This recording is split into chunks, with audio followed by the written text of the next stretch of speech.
How do you feel this morning? Much better, thank you, sir. Fine. You were sort of groggy for a couple of days, but that seems to be clearing up. Let's see how you can walk this morning, Try, sir. We'll try. A little shaky. That passes off.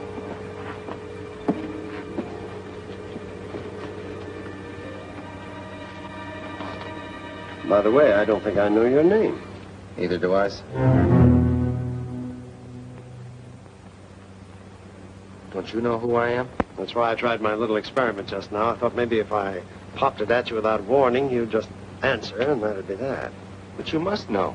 My dog tag. You didn't have any dog tag when they brought you in. Must have been blown off. That's what makes it so tough.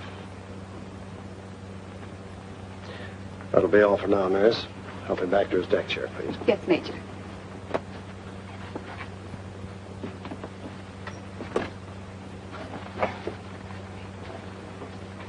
I'll be a few moments, nurse. Yes, Major. I'll give it to you from the beginning, at least as much as we know. Maybe that'll help. You know where you are. On a hospital ship. Right. And you know where you were? No, sir. Well, let's start from there, then. When we were driving for Paris, the Nazis got together every bit of armor they could spare and hit our line south of the Seine. They broke through on a half-mile front, cut off quite a few men. One small group took cover in an old farmhouse, held them off for 2 days. We could see the whole thing through our field glasses, but we couldn't get help through to you. Then I was one of the men in that farmhouse? Mm-hmm. Second day, one of their dive bombers got through and blew the house to bits. That afternoon, we attacked, smashed them back. When the medical corpsmen searched the ruins, they found that there'd been only 4 men in that house. 3 of them were in such bad shape, they just collected their dog tags and buried them. 4th man was you. Then my dog tag was missing? No, not missing, exactly. It had been blown off you. Just as theirs had been blown off then. I got the 4 of them right here. All you have to do is take a look at them. When you see your own name, you'll know it. Paul Gregor. That doesn't mean anything. Carl Granowski.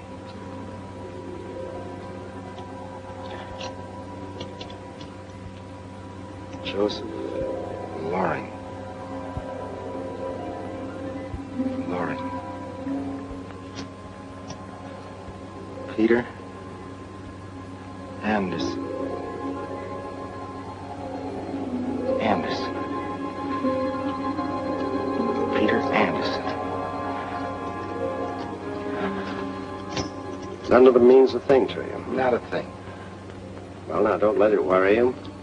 We'll get a message through to Washington and get all available information on these men. Height, weight, the works.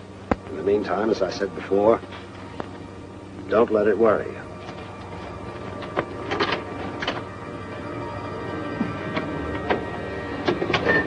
Don't let it worry.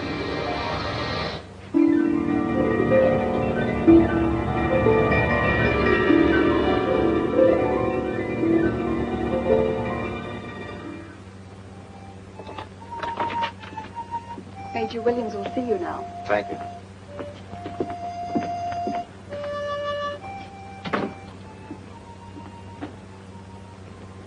At ease. How tall are you? About 5'11"? Yes, sir. Weigh about 180. Yes, sir. McGregor was 5 feet 10 and a half. Loring and Granowski were 5 feet 11. Anderson was 6 feet. They were all within a few pounds of what you weigh. I'm afraid we don't know any more than we did. We'll have to let the whole thing go until we land. Then we'll forward your fingerprints, and the Army will get all the dope it can. You may be sure of that. Yes, sir. I have your travel orders here. We land in a couple of days. These will take you to a hospital where we'll find out who you really are. Meantime, we don't want to call you by a number. We'd better find you a name. Yes, sir.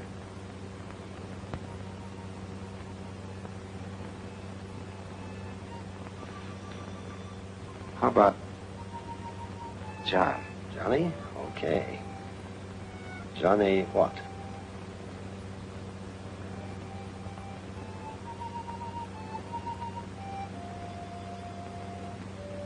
Johnny March. How's that, sir? Good.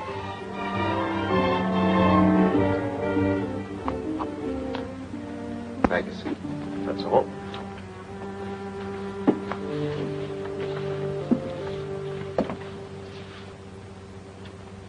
What is it, Johnny?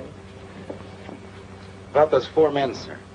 If I'm one of them, could I have a list of their names and addresses? I think if I study them... Certainly. Take this along. Work over it, Johnny. Thanks, sir.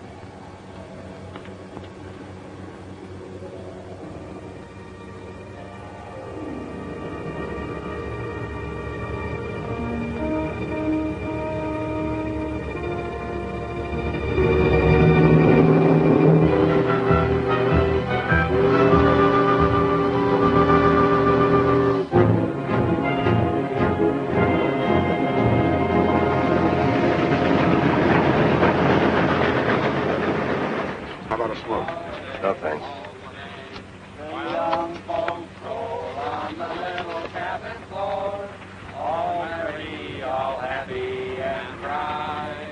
By and by our times come a-knocking at the door. Then my old Kentucky home, good night. Oh, wave. I'm sorry, Moose. Well, let's try it again, fellas. Oh, wave. I hate to have to say this, chum, but as a singer, you're strictly off in a cattle boat. Sammy, Yeah? we got a leak in our quartet. Come on down here and make with the pipes. Okay. See you later. Who's going to take the lead? Okay. Oh, weep no more, my lady. Oh, weep no more today. Paul McGregor, Joseph Laurie, Carl Gronowski, Peter Anderson, Richard Chester, Chicago, Oxford. Richard Chester, Chicago, Oxford.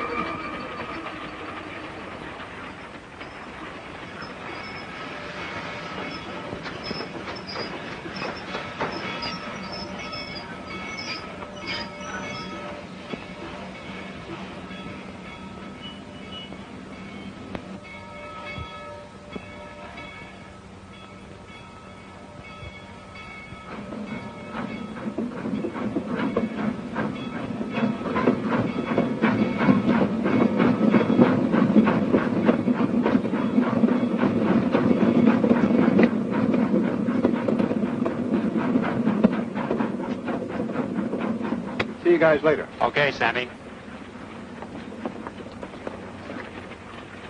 Hey, Pablo, where's the guy I was sitting with? When the train stopped, he jumped off. He got off the train? Why didn't you stop him? Stop him? Why should I? I bet he's going AWOL. Who's going AWL, soldier? Huh? You heard what I said. Who's going AWL? I don't know what you're talking about. All I said is all is well, all is well. Stop stalling. I heard you the first time. Start talking.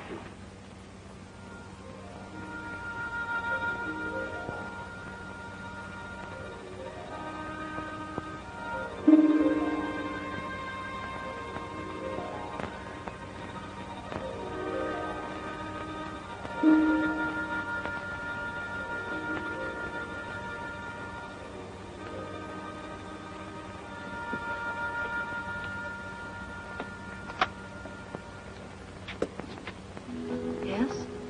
Is this Paul McGregor's house? And you're? I'm Sally McGregor. Paul was my husband. Who are you?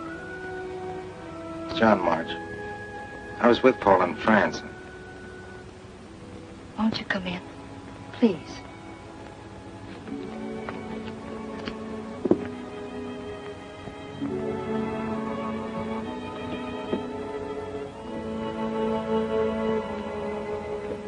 Did Mac... Did he ask you to come and see me? No, it was my own idea. I just happened to be passing through, and I'm glad you did.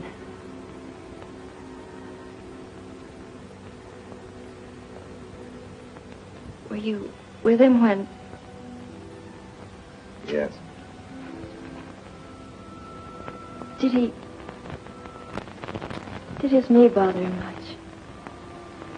Well, sometimes on a long march, Sally, come out, wherever you are. In here, kids. Jane and Judy McIntyre. They work at the same plant I do. Oh. They're sharing the house with me. I'm so hungry I could... I'm sorry. I didn't know you had company. I'd like you to meet Johnny March. He was a friend of Max in France. Oh, how do you do? Hello. hello. I've got to rush now. I'm on the swing shift. But there are a lot of things I'd like to talk to you about. Or maybe you'd like to go home. Home? Well, soldier, you'll never find a room in this man's town. Perhaps you'd like to stay here tonight. The couch is really more comfortable than a park bench. Oh, I don't want to barge in. I'd give you any trouble. Oh, please stay, Mr. March. Judy will get some blankets, and I'll see you tomorrow.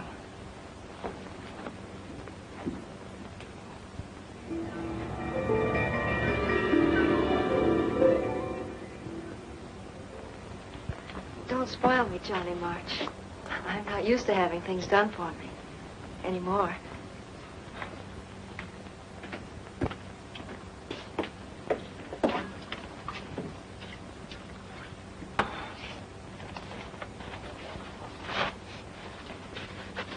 I'll get it. Thanks. There you are.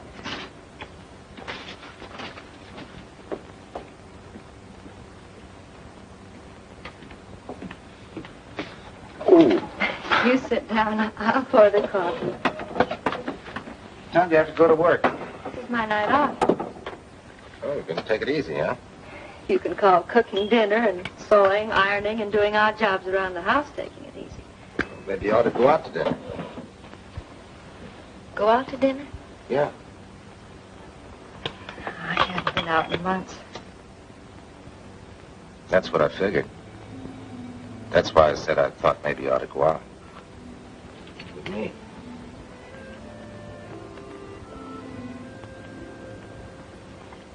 All right. I'd love to have dinner with you. Swell.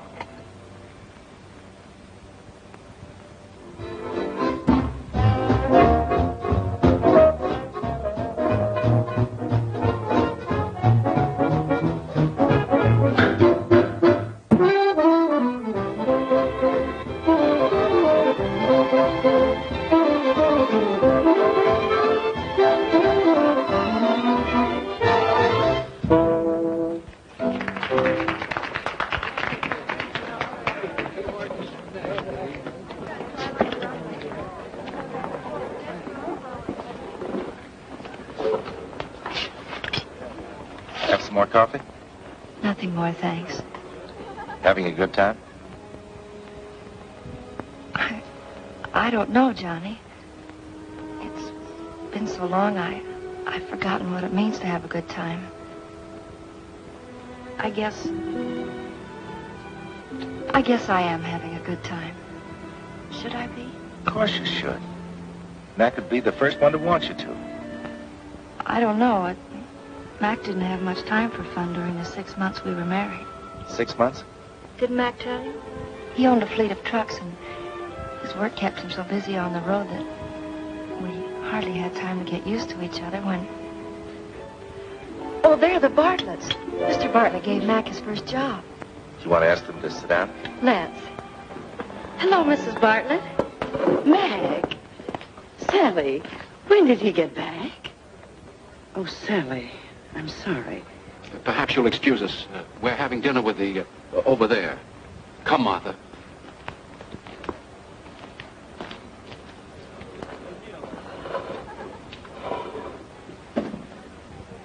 You see, Johnny, I shouldn't have come here. Don't let a thing like that bother you. It's no use. You'd better take me home. All right, Sally.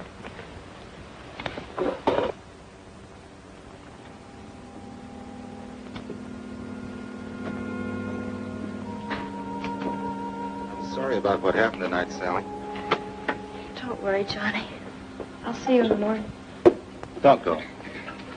I want to talk to you. I don't feel like talking now. Oh, you've got to snap out of this. I tried to.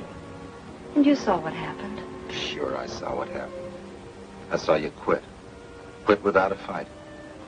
And now what do you want to do? You want to move out of town.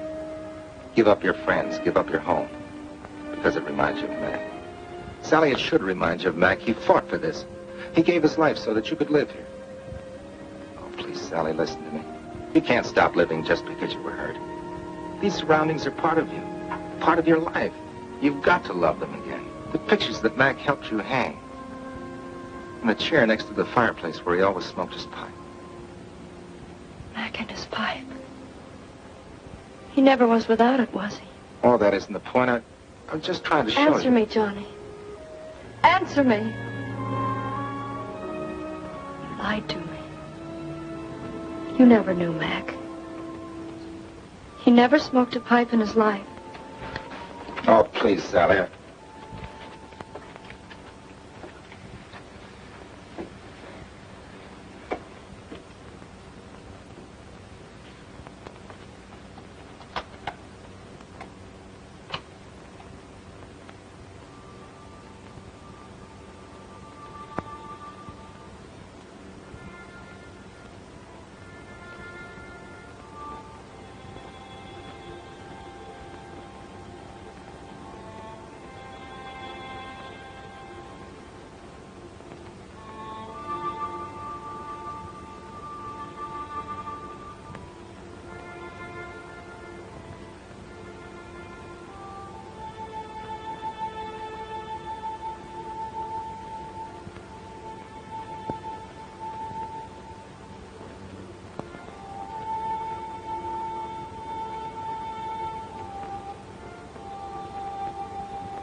You've got no right to. Why are you still here? If you had one bit of decency, you'd go. It's a good thing I didn't go. A good thing. That's because you knew my husband so well, isn't it? You and he were buddies. I was sitting on the front porch writing you a note when I heard the garage doors open. I don't have to give you that note now because I'm going to tell you about it. You're not going to tell me anything. I've heard enough from you already. Sally, you've got to listen. Oh, no, I don't. Please, Sally. Why don't you go home? Home? I thought this might be my home. It's a laugh. What are you talking about?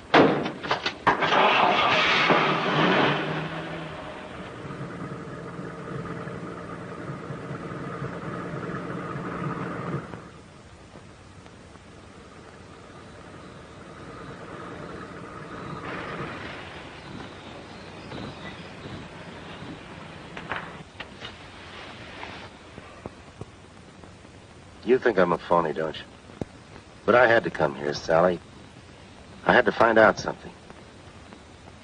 See, I've got a smashed-up life to rebuild, and so have you.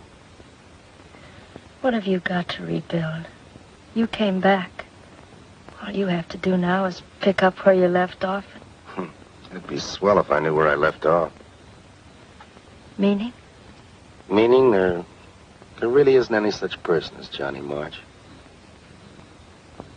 He might have been Paul McGregor. Now, he may be Joseph Loring of Chester, West Virginia, Carl Gronowski of Chicago, Illinois, or Peter Anderson from Knoxville, Iowa. Sounds all mixed up just like I am. See, it started in France, just after the invasion. Then your next stop is Chester, West Virginia? Yep. When do you think you'll be shoving off? Tomorrow. The sooner I learn about my past, the sooner I can start my future. Johnny, this isn't easy to say, but thanks for everything.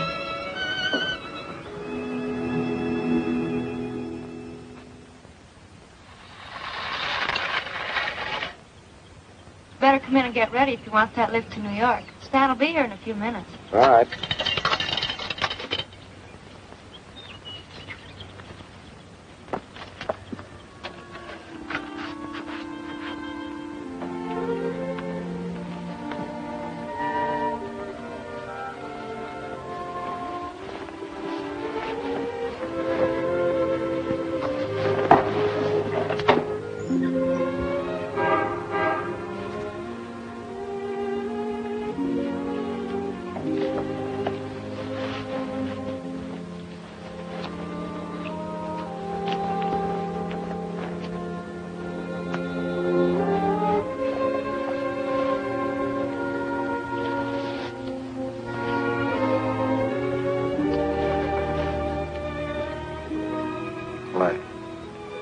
I guess this is goodbye, isn't it?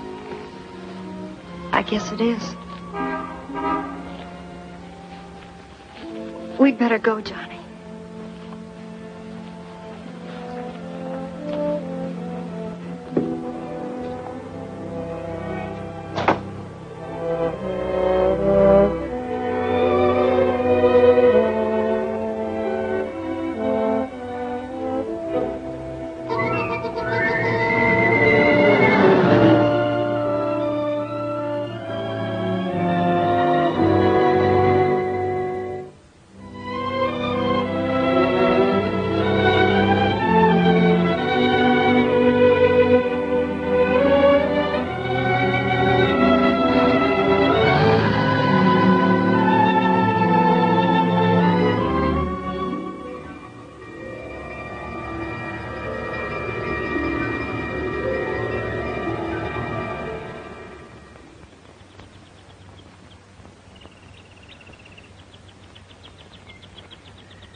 Daddy!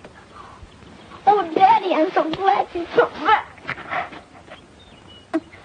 You are my daddy, aren't you? They told me you wouldn't come, but I knew different. Of course you did. Where is your mother? Is she home? No, she's working at the hospital. Will she be home soon? In a little while. And oh, Daddy, I'm so glad you've come back.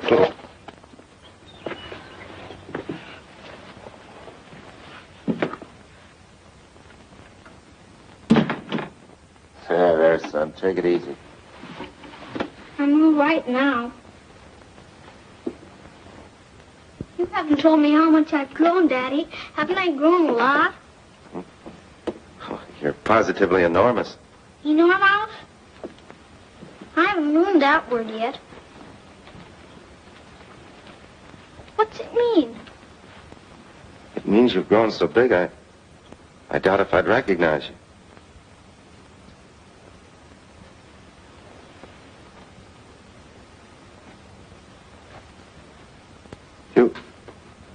You haven't told me how your mother is.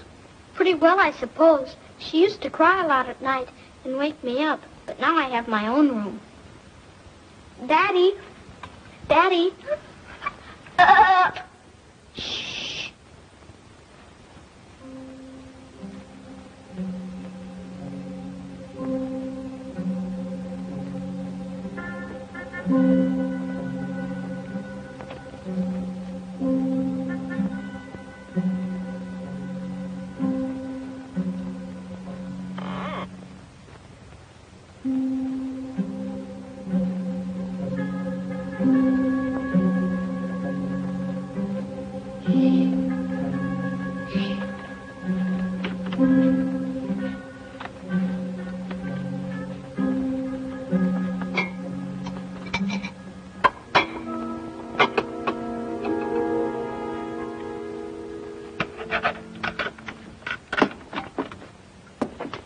Just like you left it, isn't it, Daddy?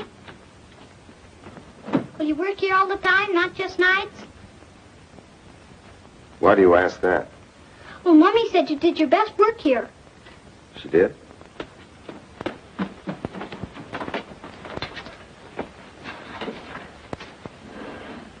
These are your pictures, aren't they, Daddy?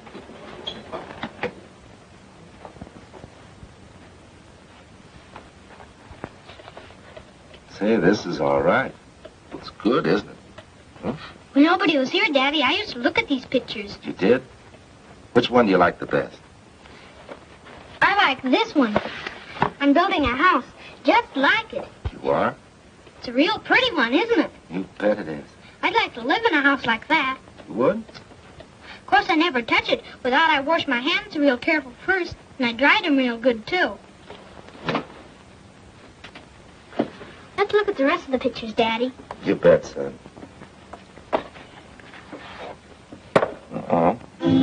Designed for living. Fascist style. Condemnation proceedings to take precedence over all other work. What does it mean, Daddy? It's very simple, son. A lot of things had gone wrong because a lot of people thought wrong. And we had to straighten out their thinking for them and fix the wrong things they had done. So little boys like you would have a place like that to play and houses like that to live in. Like you have to get all the weeds out of the garden before I can grow things? Roger. And did you do it, Daddy? Did you fix all the bad things? Well, it isn't a job anyone can do by himself. I helped a little, I hope. And you see, it was a big job, and many people helped. But it'll take a long time before all the bad things are fixed.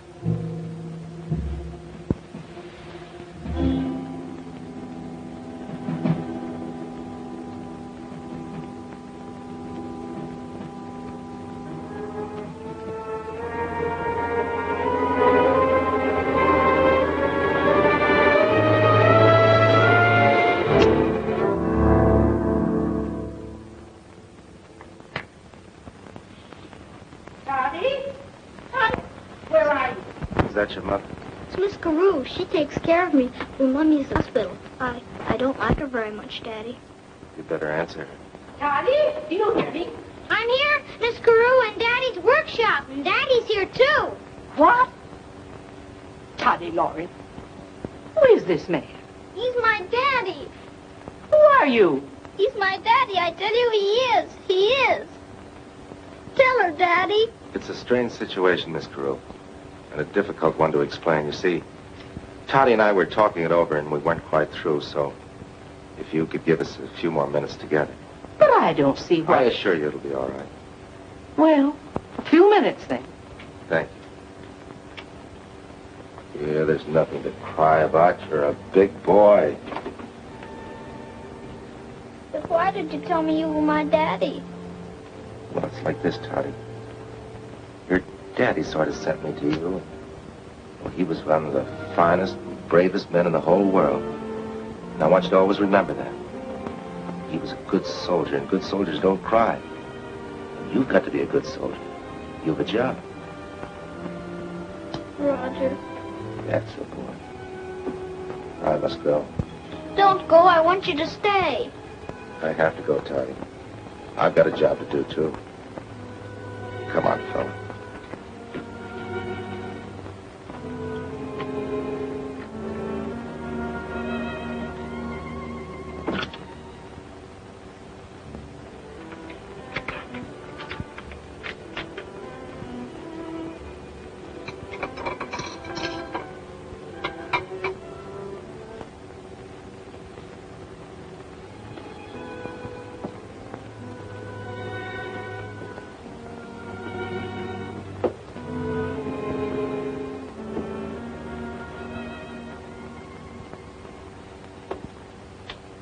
Goodbye, Todd.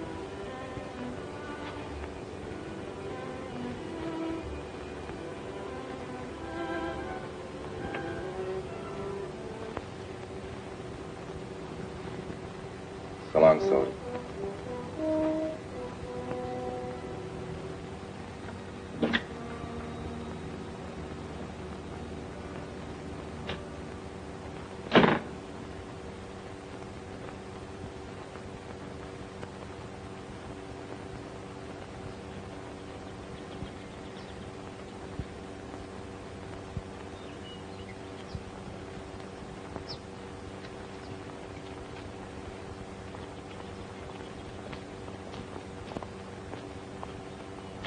you looking for someone?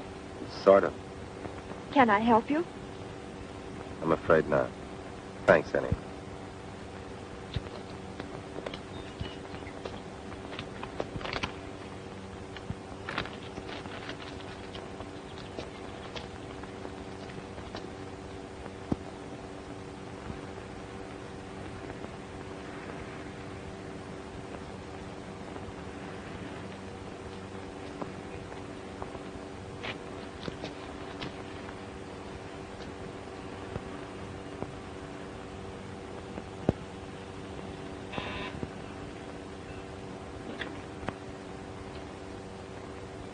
Yes?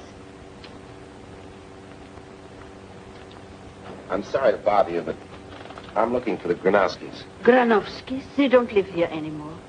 Oh.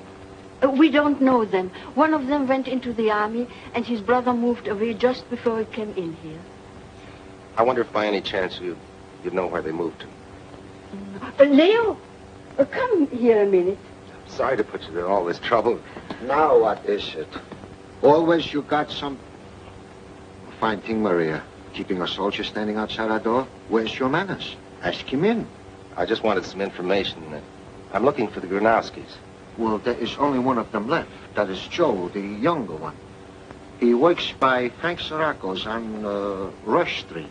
530, I think the number is. Did you know him? Well, I met the young one once or twice. Carl, the older, was in the army. Took care of his brother for a long time. And then, besides, he had La Chancerenza. What is that? I don't know how you say it.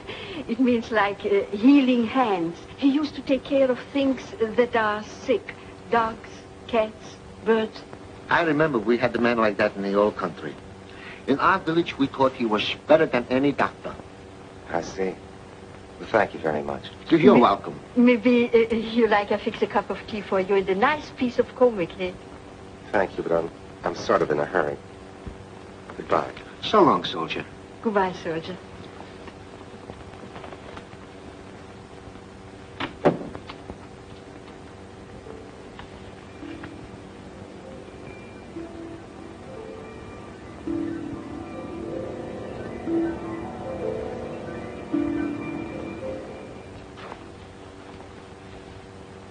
What'll it be, friend? Looking for Joe Granowski. Is he around? Yeah. He's in the back room through there. Thanks.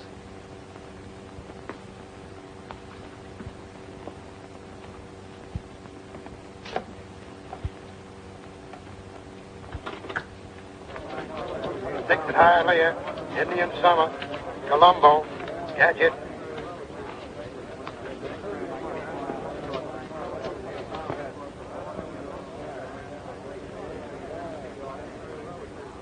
Looking for someone, soldier?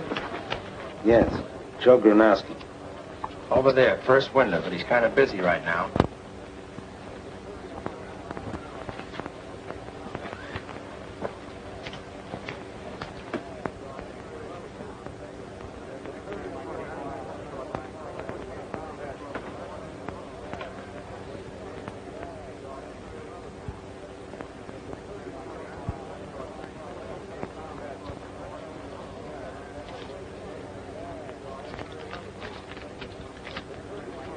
Attention, please.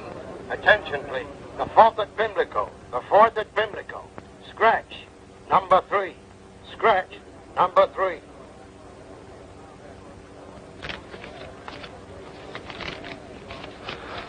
Hey, wait a minute. What's the idea? There isn't any idea. Did you know his brother by any chance? Sure I did. He worked for me 2 years before he went in the army. Why? Hey, wait a minute. Was you a friend of Carl's? In a way. In France. Hey, Joe. Joe, come here a minute. Anything the matter, boss? Uh-huh. I want you to meet up with, what'd you say your name was, soldier? March. John March. I'm Frankie Sirocco, and this is Joe Granowski. Hello, Joe. He was with Carl in France. You were with Carl?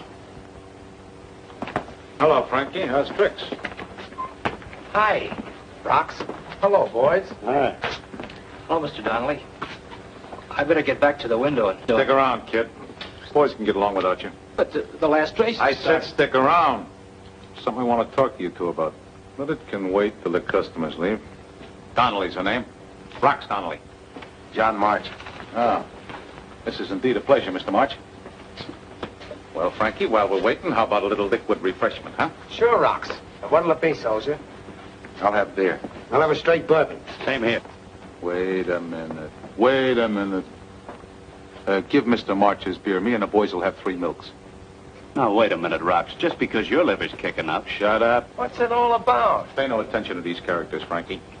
They're beefing on account of giving a little blood. Who's beefing about giving blood? They wouldn't let me in the Army on account of this liver of mine, so I had to find other ways to help out. Giving blood is one of them. And Rox Donnelly don't do nothing halfway. When me or my boys gives blood, it's nothing but the finest quality and in the A1 condition. So for 1 week before we give, all alcoholic beverages are strictly out. I said 3 milks. Hey, Jake. Sit down, Johnny. 1 beer and 3 milks. Okay, boss. Well, Rox, what's on your mind? Oh, nothing very much. Just the $6,000 you owe me. What are you talking about? Well, unless I've been very badly misinformed, Green Gremlin comes in at 5-1 in a 4th race last Tuesday with $1,000 of mine on her nose. Here's a slip.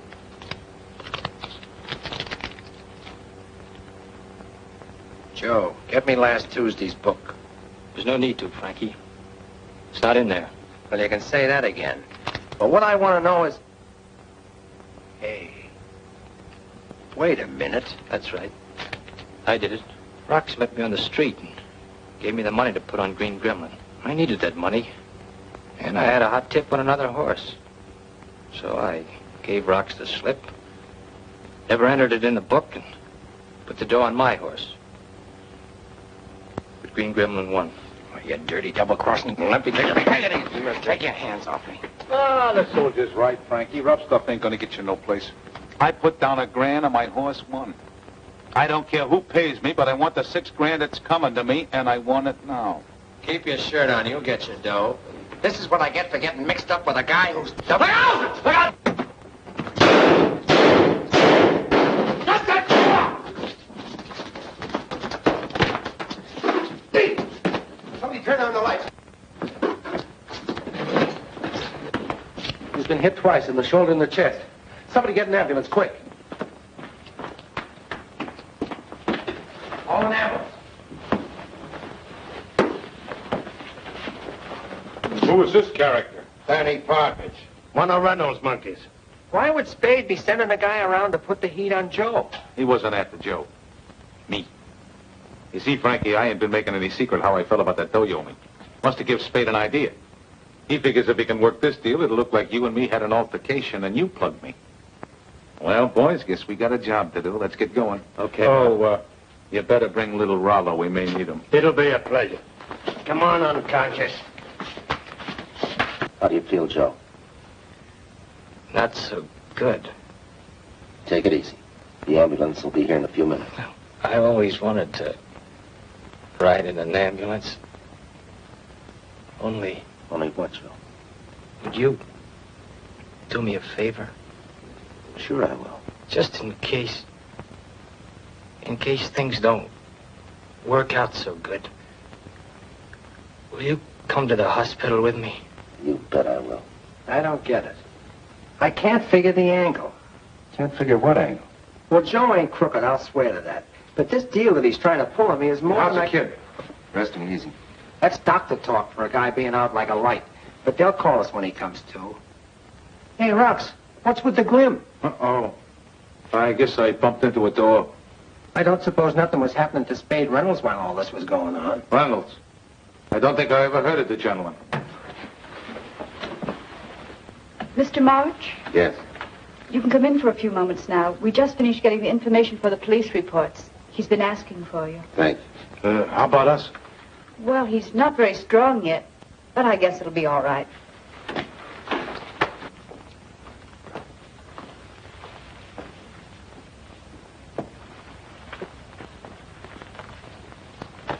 Well, Joe, looks like everything's okay. Yeah.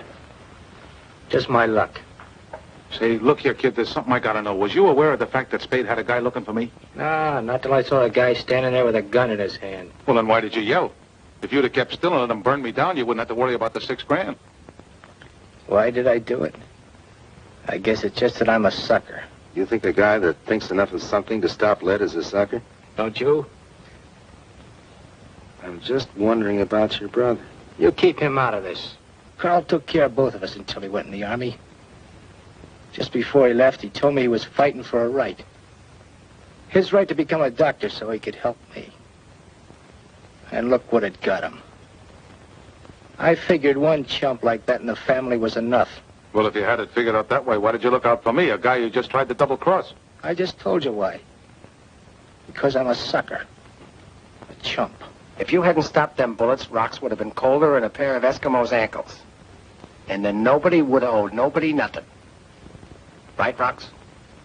Right. And as far as I'm concerned, if I may be permitted to borrow a phrase of my good friend Frankie, that's the way it is. To don't nobody owe nobody nothing. Check. And when you get out of here, Joe, your old job will be waiting for you. You better throw in with me, kid, where you'd be appreciated. What's the matter, Joe? I don't feel so good. Did I say something wrong? No, Rocks. I think Joe wants to do something different. What do you mean? I think he might want to be a doctor. How did you know that? Well, that's what Carl wanted. And I figured you'd want to take up where he left off. Yeah, but... Oh, how could I?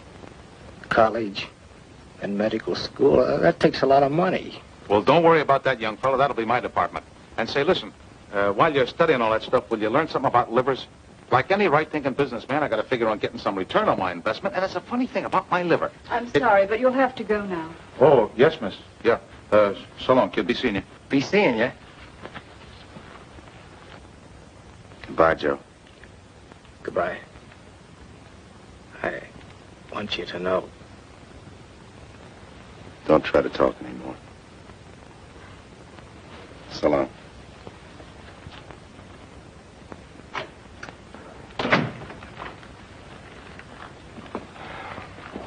Where you going from here, Johnny? I'm going... home. And where's that? Knoxville, Iowa. You ain't leaving tonight, are you? Yeah, just as soon as I get a bite to eat. Well, how about having dinner at my place? Well, You got to eat someplace. I'm going to throw a party. I want you to meet my girlfriend anyway. Bring him along, Frankie. Okay, Rocks.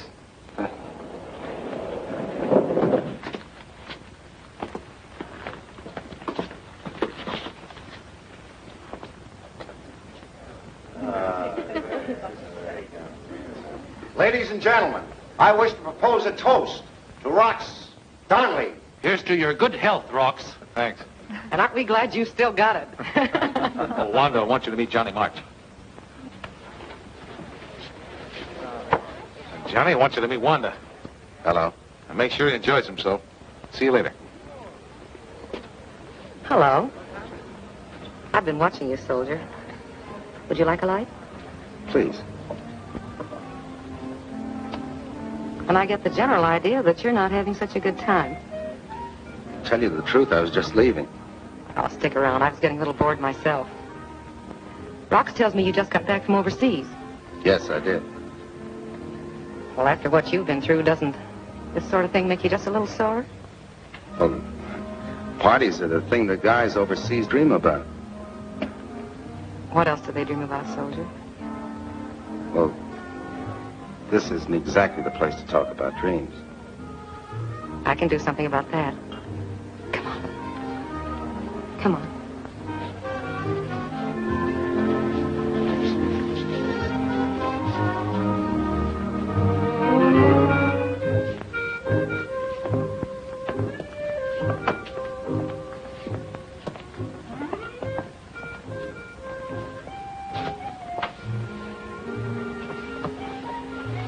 Come on, tell me about those dreams. Well, they're not easy to tell. Oh, we have plenty of time. Or have we? How long are you going to be in Chicago? Not long. Well, that's too bad. Why? Because I like you. You don't even know who I am. Well, is that necessary? Well, it'd be kind of nice if One of us knew. Well, I don't get that one at all. Well, look, Miss Wanda, I'm not trying to be mysterious. Come on, soldier. There's a girl somewhere, isn't there? Why do you say that? There's a telephone out there. Why don't you go call her up? Well, I'm in Chicago and she's in Connecticut. Rox won't mind. He can afford it. Maybe this has been said before, but women are funny. Come on, don't give me any more arguments. Go on in there and phone her.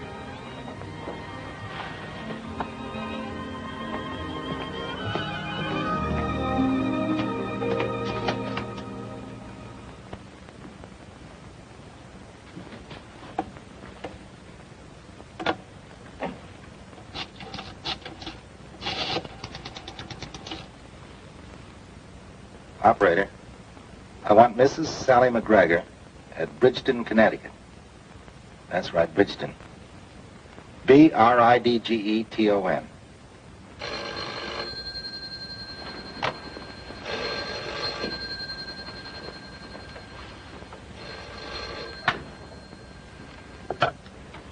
Hello? Hello, ready with your party? Hello, Sally. Who is it? Johnny. Johnny March? Where are you? Chicago. Have you found out anything? No, but there's only one more name left on the list, and that must be it. You mean Anderson in Knoxville, Iowa? Sally, you remembered. I remember lots of things, Johnny. Sally, would you come out to Knoxville to meet me there? But, Johnny, I didn't want to have to say it exactly this way, but I don't have to tell you that I love you, do I? You know that already. You must have known it the day I left. But, Johnny, darling, you're forgetting something, aren't you? A kind of important something? You don't even know yet whether you're married or not. I can't be. Why not? Well, I just can't be. It wouldn't be right. Well, if you were only here, I could tell you, or maybe I wouldn't have to tell you. This isn't a magazine story, Johnny. In real life, things don't always work out the way they're supposed to. I know. I guess you're right. I'll have to go see. It's the best way. Then when I get home, I'll call you again. I'll be waiting, Johnny. Bye.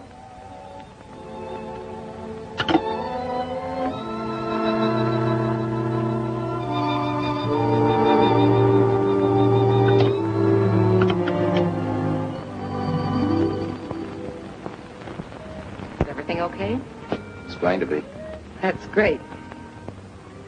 I'm like one of those Kipling characters who can fix things for everybody but themselves.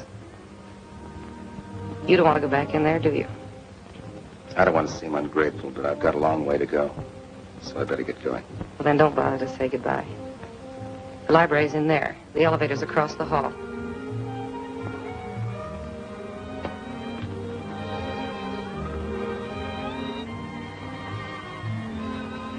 Good luck, soldier. So long.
Are you Mr. Anderson?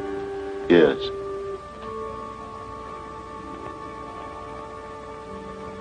And I'm not.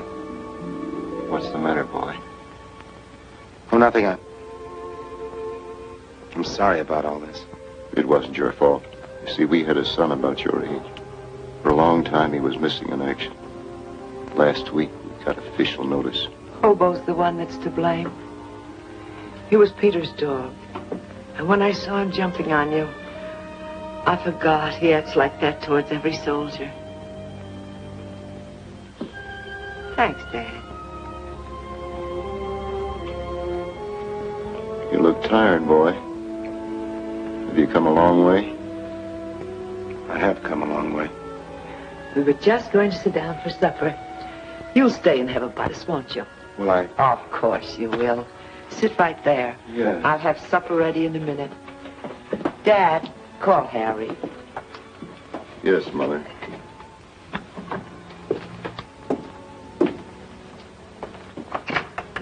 Harry! Supper! Serve the stew, Dad.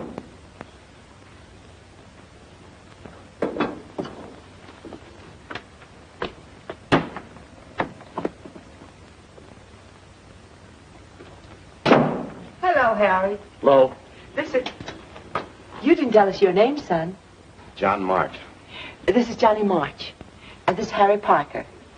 Hello, Harry. Harry works for us. All right, Dad.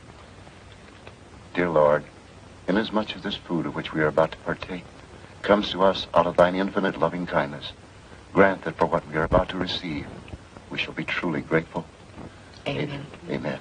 Yeah, truly grateful. For nothing. Harry. I've always been one for speaking what was in my mind, and I ain't gonna stop doing it now. I've told you have nothing to worry about, haven't I? Chuck Walters will pay you more than I'm paying you now. Please, Dad. We have a guest. I'm sorry. Don't let me stop you. Mother's right. It's just that, well, we don't have much company. And I guess I've let my manners get sort of rusty. I should say you'd have a lot of guests if you invited everybody as casually as you did me. Especially not knowing anything about me or who I am. You wear the same uniform our boy wore, son. That's enough for Dad and me. You knew Peter, didn't you? Yes. I was with him in France when he was killed.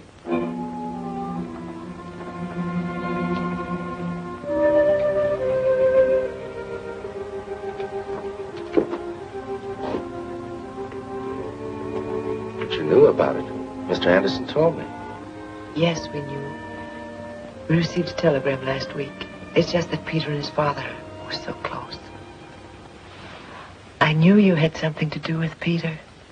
I was afraid to say it, but I knew. And when it came, was it quick? He didn't suffer a single instant.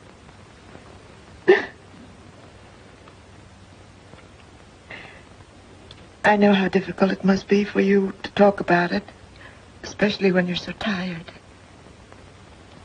Would you like to go out and sit on the porch for a while with Dad? Or would you rather go to your room? My room? You're staying overnight, aren't you? Well, to tell you the truth, I hadn't planned on... Are they expecting you someplace else? No. Then you will stay, won't you? As a favor to us. I'd love to, thanks. Good. Now finish your supper, and I'll look after Dad.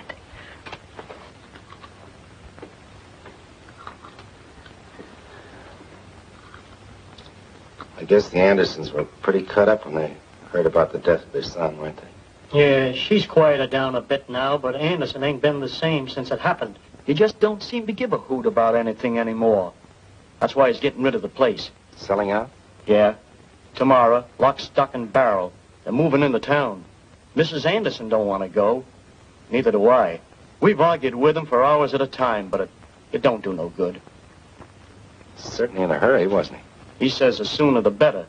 That's 'cause everything about the place reminds him of the boy.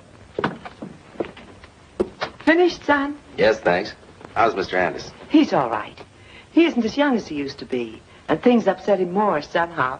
I've certainly caused a lot of trouble around here, haven't I? First you and then Mr. Anderson. Don't you give it another thought. We're glad you came. For a lot of reasons. I'm thinking you need a little rest, Johnny. Thanks. I am tired.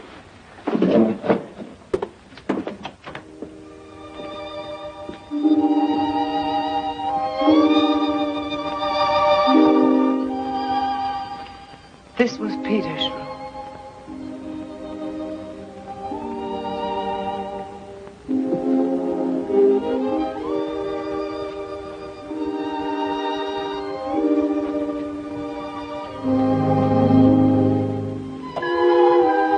He was the proudest kid in the country the day he won that 4-H prize.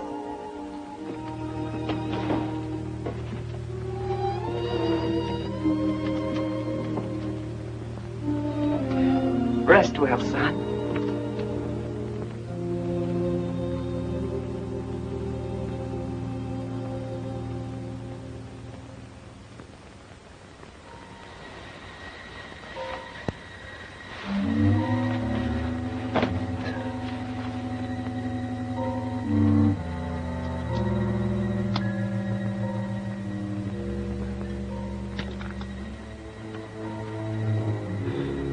By the way, I don't think I knew your name. By the way, I don't think I knew your name. I'm Sally McGregor. Paul was my husband. Who are you? I'm Sally McGregor. Paul was my husband. Who are you? But why did you tell me you were my daddy? But why did you tell me you were my daddy? What'd you say your name was, soldier? What'd you say your name was, soldier? It's Johnny March. Who's Johnny March? Who is Johnny March? Who is Johnny March? Johnny March.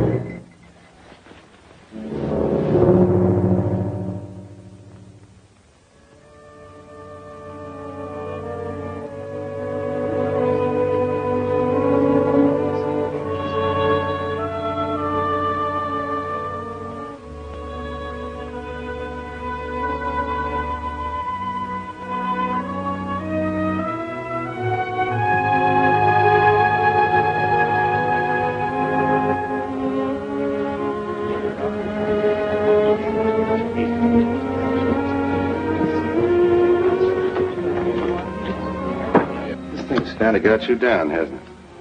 It's a little hard to have people walking around your house and pawing your things. I know now I made a mistake.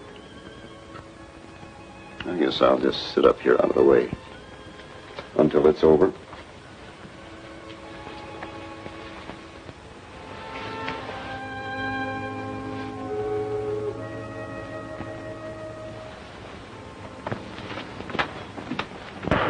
All right, folks, let's have a little quiet, please. I guess you all know why we're here, without any long palaver from me. All I need to remind you is that we're selling the Anderson farm. Finest farm in the county. The best equipment, the best furniture, and the finest collection of livestock for 100 miles around. And we'll start with the house furnishings, piece by piece, and when they're disposed of, we'll move on to the farm equipment. Just a minute, please. What do you want? This auction has to get started. I'd like to say a word to these folks before this sale takes place. We ain't got any time for that now. Ladies and gentlemen, as I was about to say, let's hear what the soldier has to say, Sid. Thanks.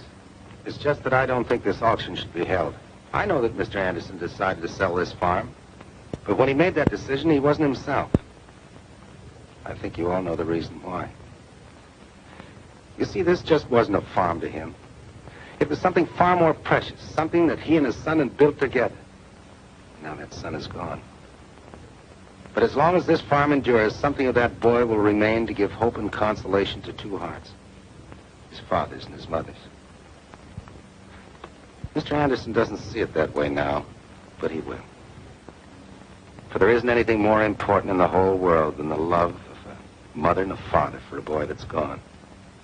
Unless it's the happiness they may still find in keeping faith with that boy's ideals. Especially when keeping faith with those ideals means helping to feed the millions of hungry kids. They're waiting for the things this farm can produce. Very good indeed. But this sale is going to go through just the way we planned it. And now, folks, I want to call your attention to this beautiful chair over here, trimmed in solid gold and oak.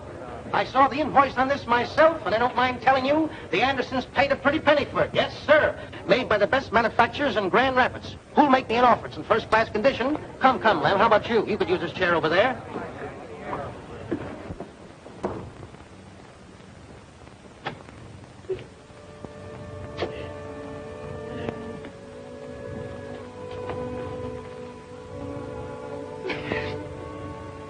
cry, Mrs. Anderson. Nothing's going to be settled. You're going to stay right here where you belong.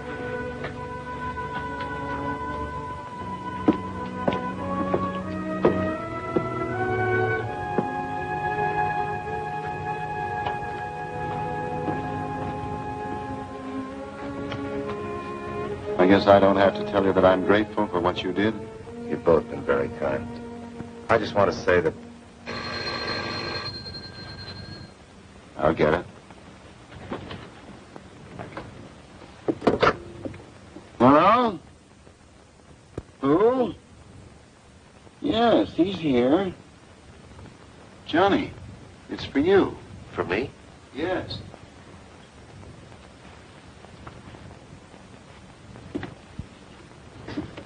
Hello?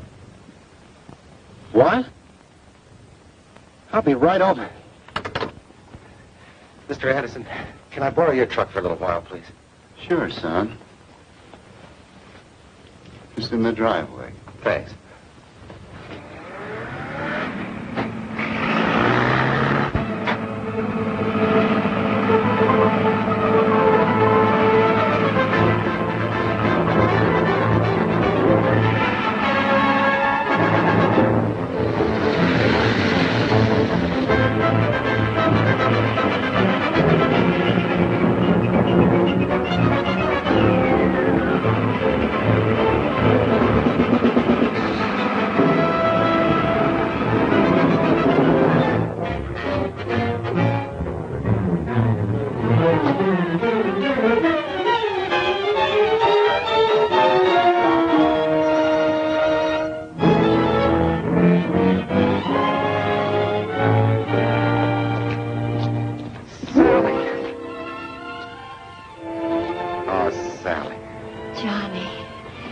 Everything all right? You mean, do I still love you?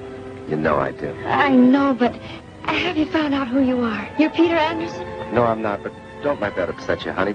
It doesn't matter now. Doesn't matter, but it does.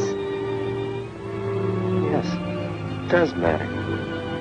It does matter who I am, doesn't it? You said it, Bub. You speaking to me? I'm speaking to the guy that was driving that jalopy over every part of the road in which he don't belong, who cut every curve and disregarded every intersection. You know what the score is.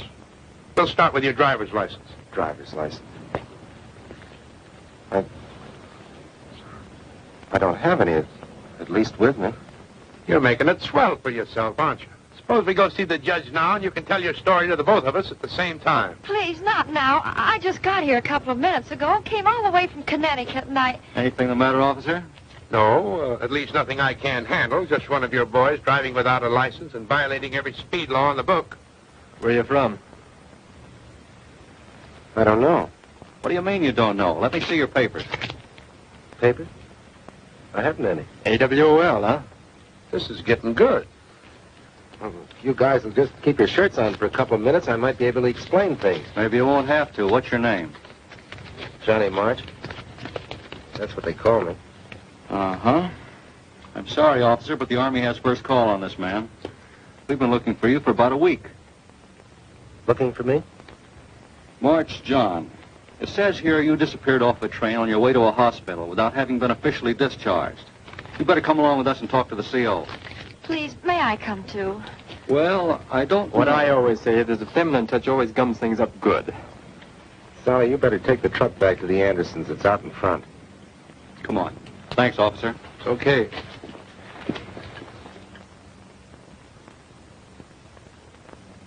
And I didn't think I was actually doing anything wrong, sir. Jumping off your train, not notifying your commanding officer of your whereabouts for 1 week? See, I was just trying to establish my identity. That's the Army's job, not yours. Private March, you were AWOL. And until I receive further information regarding you, you will be confined to the guardhouse. Yes.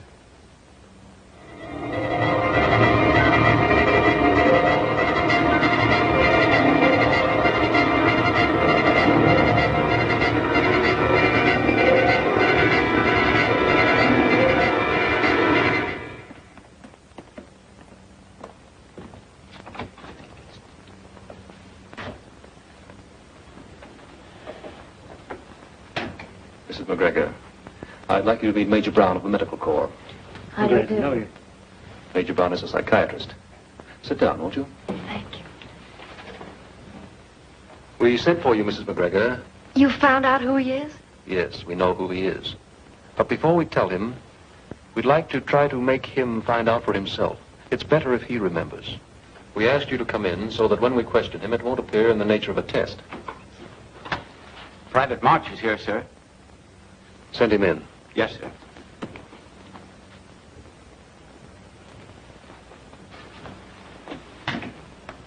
At ease. Thanks. Private March, just before you came in, we were having a little discussion. Perhaps you can settle it for us. Do you know the date of the Austrian succession? 1740. And how about the Council of Nicaea? That was 325 A.D. And do you happen to know just why you remember those dates? Well, after all, I should have. I was a professor of history at...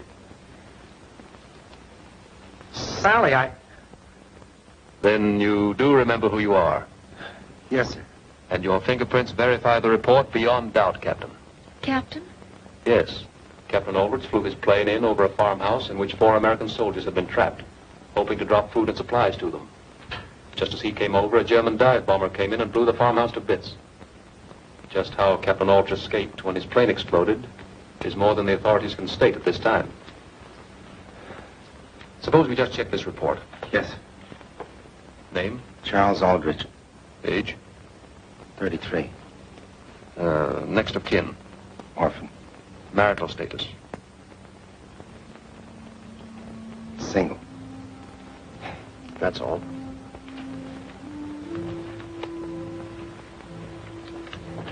Occupation.